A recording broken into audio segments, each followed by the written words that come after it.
Hello, and welcome to the Ideal Forever Partner Magnet podcast, the show where we explore the infinite benefits of creating the relationship of a lifetime, attracting our ideal forever partner like a magnet, and living our best life as the highest and best version of ourselves.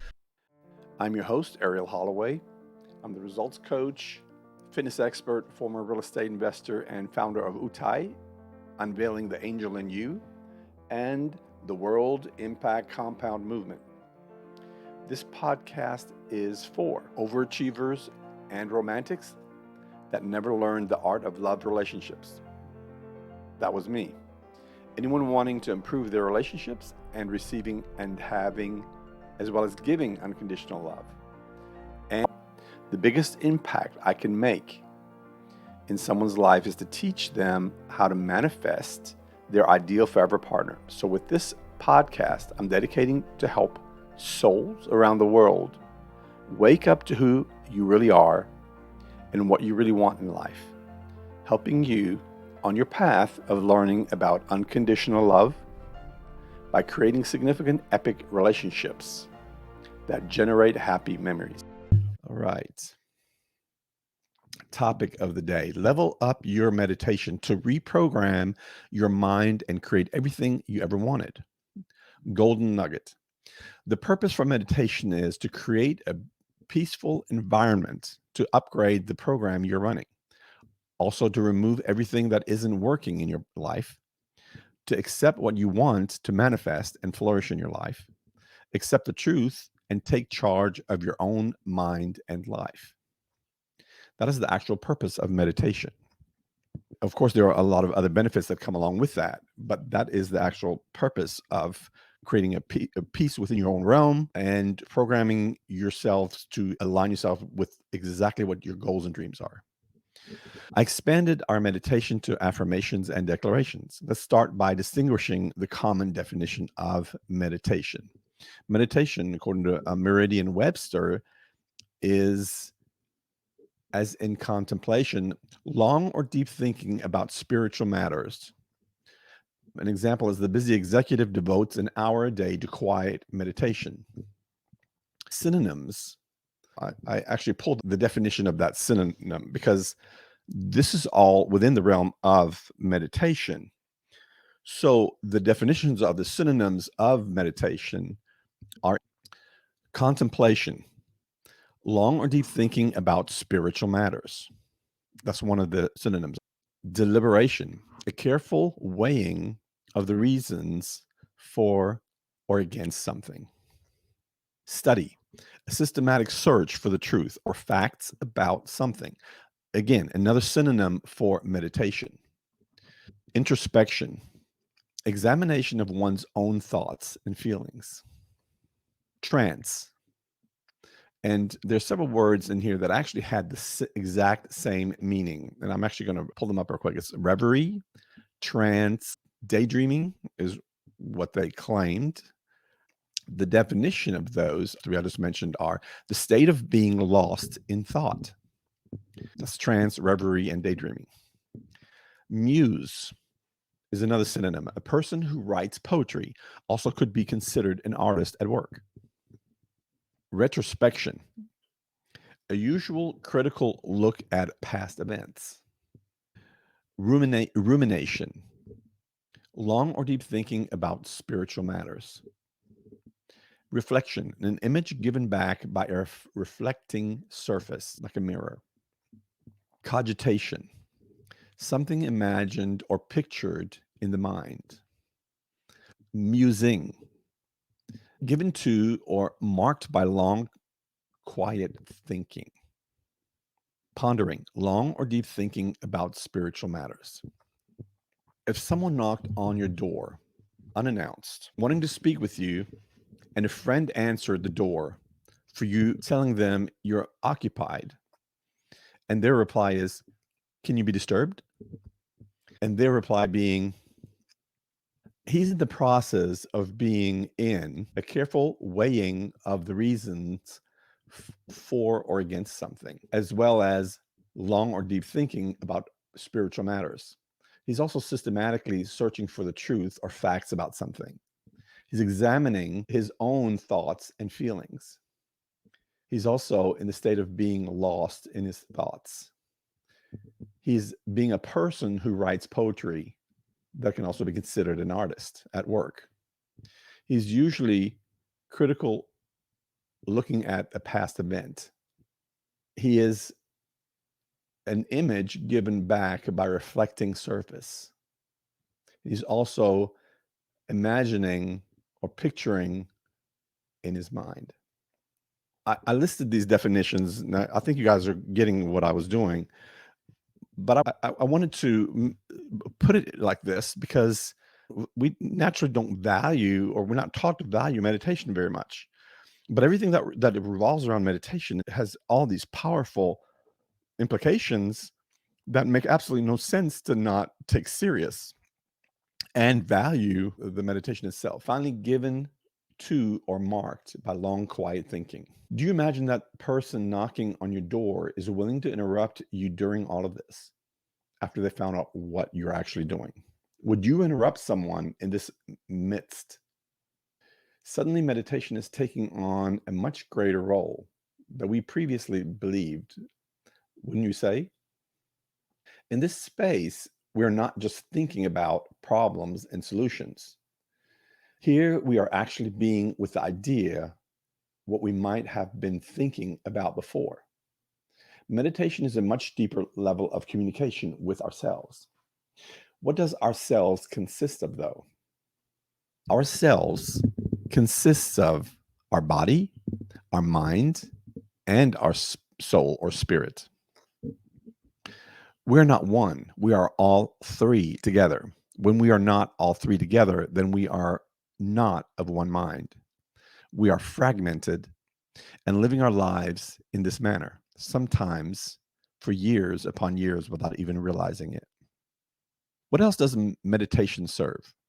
Meditation is still a controversial word for many people, as is prayer. Would it surprise you to tell you that I was one of those people that were taught and believed that meditation was gibberish? Of course, I was busy with the game and getting better than anyone else at it until I learned the cost of that education. We like the status quo. We like things to be the same. I was in the game and I wanted it to stay the same, not because I was succeeding at it, rather because I was used to it and knew how to play it. Funny things about the game. The reason I started it because I was not allowed to ask for what I wanted. This led me to figure out how to get what I wanted without asking for it. Hence the game, manipulation. Here's the tragically funny part. When you're in the game, you never really get what you want. Is that a vicious cycle or what? It's a nightmare of a trap, and a few people ever get out alive. I count myself as one of the lucky ones. I was given the chance of a life after the game. That's a whole day conversation there. So, more about that another time. Speaking of status quo, scientific studies show that we live 95% or more of our lives over and over with the same thoughts and the same consequential results. Wow. One could say that instead of living, we are actually reliving. Every day we're reliving. We can only break from this when we are consciously, creatively constructive. One of the things that requires us waking up to the truth that we are all three: our body, our mind, and our soul. Meditation can be a catalyst to this achievement, this milestone in our lifetime. Speaking of the game earlier, the good news is that this game near drove me insane. And before it did, I sought out a spiritual mentor who knew exactly how to help me. And she saved my life. No doubt about it. And I thank God every day for leading me to her and for her loving me so much that I was able to shed the lies and horror I learned in the name of getting what I wanted. More on this another time when the time is right. I recall certain nuggets my mentor Joyce shared with me. She would always tell me that her mother always taught her that timing is everything, dear. Timing is everything, dear. Now, the purpose for meditation is to create a peaceful environment, to upgrade the program you're running, remove everything that isn't working in your life, accept what you want to manifest and flourish in your life, accept the truth, and take charge of your own mind and life. That's it. I mean, it seems like a little bit, but you know what? It's all good. That is the main purpose of meditation. Here are some of the factual benefits of meditation. These are some just basic benefits that come out of you meditating. I just shared with you what the actual purpose is and actually our goal in meditation in order to create our goals and dreams and to become fully aligned between body, mind, and spirit and soul. But these are byproduct benefits that meditation that we gain from it in addition to this. It reduces stress and anxiety, which is huge. Everyone has that right now. Improves focus and concentration. Enhances self awareness. It promotes emotional health. Improves sleep. Reduces blood pressure. It boosts your immune system. It reduces chronic pain. It promotes a sense of well being. Promoting physical, mental, and emotional health. Okay, who here would not greatly benefit from just one of these? What the heck? This is crazy. Why isn't everyone standing in line to learn how to meditate and get all these things out of that? Why is everyone, or would rather everyone that's taking medication, why would you rather take blood pressure medication if you can reduce your blood pressure yourself?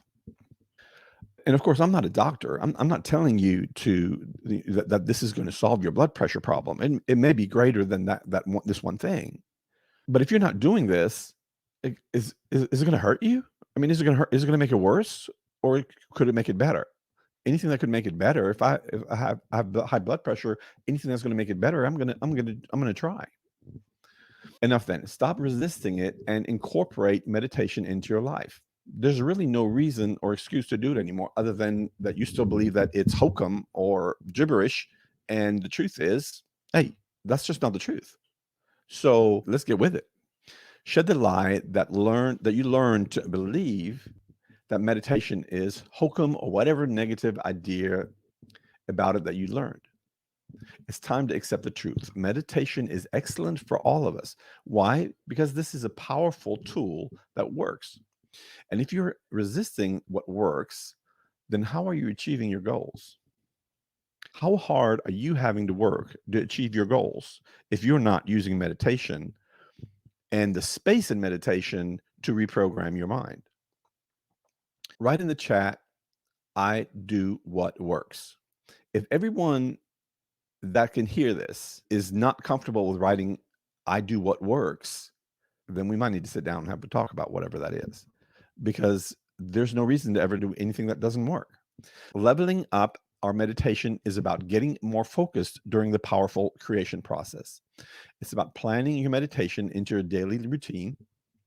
Treat it as a powerful tool it is, instead of allowing untruths about meditation to hold you back from all of its benefits. And that's the truth. Stop believing lies that are holding you back from the benefit of this. Combining the power of your body, your mind, and your soul to become a master creator. In meditation, you're scheduling the body and the mind to take this time for yourself, like in a board meeting, to come together with your soul and move toward your goals and dreams as a unified force. How is that not something everybody would want to do? So, hey, you know what? I realize, hey, you know what? I understand completely. There are some people that want to create all of their dreams, and then there's some people that want to feel like they're tragic in not creating all their dreams. And you know what?